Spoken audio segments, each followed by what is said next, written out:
Praise the Lord, ஹல்லேலூயா. சீயோன் வேதாகம ஆய்விற்கு அன்போடு கூட இயேசு கிறிஸ்துவின் நாமத்தில் உங்களை வரவேற்கிறேன். இந்த தினத்திலும் ஏசாயா தீர்க்கதரிசன புஸ்தகம் முதல் 3 அதிகாரங்களை தியானிக்க சர்வவல்லமை தேவன் நமக்கு கிருபை பாராட்டுவாராக. இங்கே ஆமோஸின் குமாரனாகிய ஏசாயாவின் தீர்க்கதரிசன ஊழியத்தை குறித்து எழுதப்பட்டிருக்கிறது. யூதாவின் 4 ராஜாக்களாகிய உசியா, யோதாம், ஆகாஸ், எசேக்கியா இவர்கள் நாட்களிலே எருசலேமிலே இவருடைய ஊழியம் நடைபெற்றது.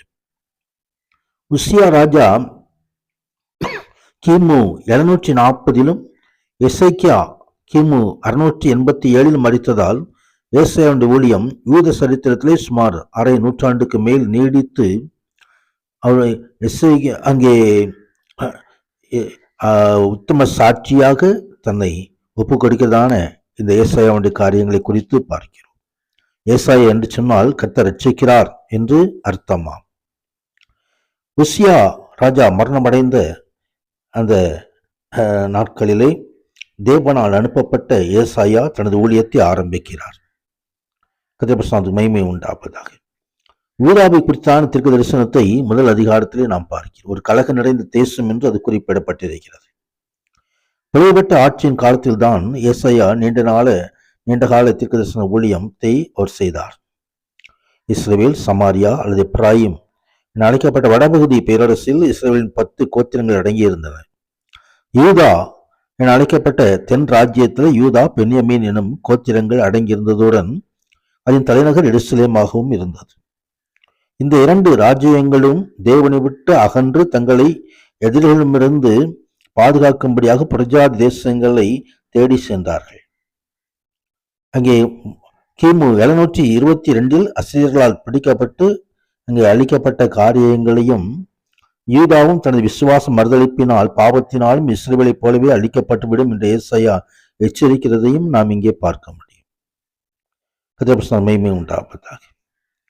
ஆம், ஆண்டவராகிய தேவன் இதோ ஒரு இரக்கமுள்ளவராய் அவரின் காரியங்களை குறித்து தீர்க்கதரிசனம் மூலமாக எச்சரிக்கிறவராய் இருக்கிறார். இங்கே சீயோன் குமார்த்தி திராட்சை தோட்டத்தில் உள்ள ஒரு குச்சி போலவும் வெள்ளரி தோட்டத்தில் உள்ள ஒரு குடிசை போலவும் முற்றிலும் போடப்பட்ட ஒரு பட்டணம் போலும் மீந்திருக்கிறாள் என்று சொல்லி அங்கே எச்சரிக்கை கொடுக்கிறதை நாம் பார்க்கிறோம்.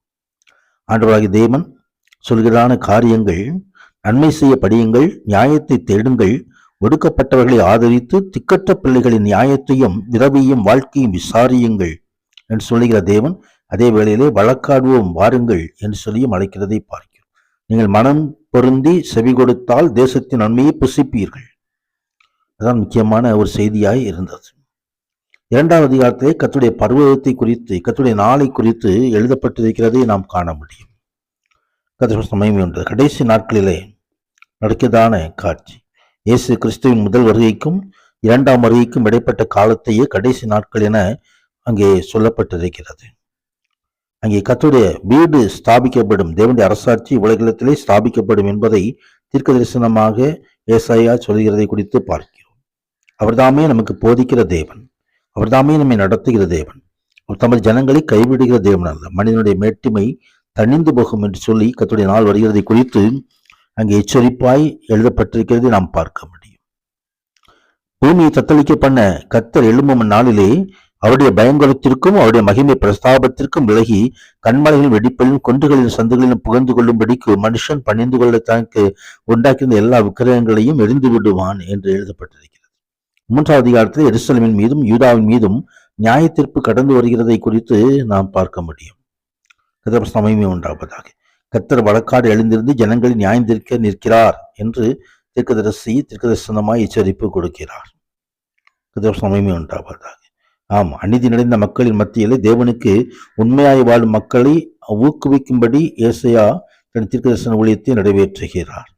பாடுகள் உண்டு, அநேக காரிய எதிர்ப்புகள் உண்டு. ஆனாலும் அங்கு ஏசாயா திட்டமாய் நின்று தனது ஊழியத்தை நிறைவேற்றுகிறார். எருசலேம் குமார்த்திகளை குறித்து சொல்லப்பட்டிருக்கிறதை பார்க்கிறோம். ஆவிக்குரிய சன்மார்க்க அரசியல் வீழ்ச்சியில் மத்தியிலே யூதாவில் இருக்கும் எருசலேமின் குமாரத்தியல் ஆடம்பரமான நாகரிக வாழ்க்கையிலே வெளிவேஷத்திலே நாட்டம் செலுத்தி தேவனிடத்தில் செலுத்த வேண்டிய உள்ளான அன்பையும் பரிசுத்தையும் அசட்டு செய்கிறதை குறித்து எழுதப்பட்டிருக்கிறது. சமயம் உண்டாகும். இந்த பாசங்கள் எல்லாம் தியானிக்கும் பொழுது சர்வ தேவன் நமக்கு கிருபையாய் இறங்கி மகிமையான ஆசீர்வாதங்களை அருளி செய்வாராக. பரிசுத்த நாள் மகிமை உண்டாவதாக. ஆமீன், ஆமீன்.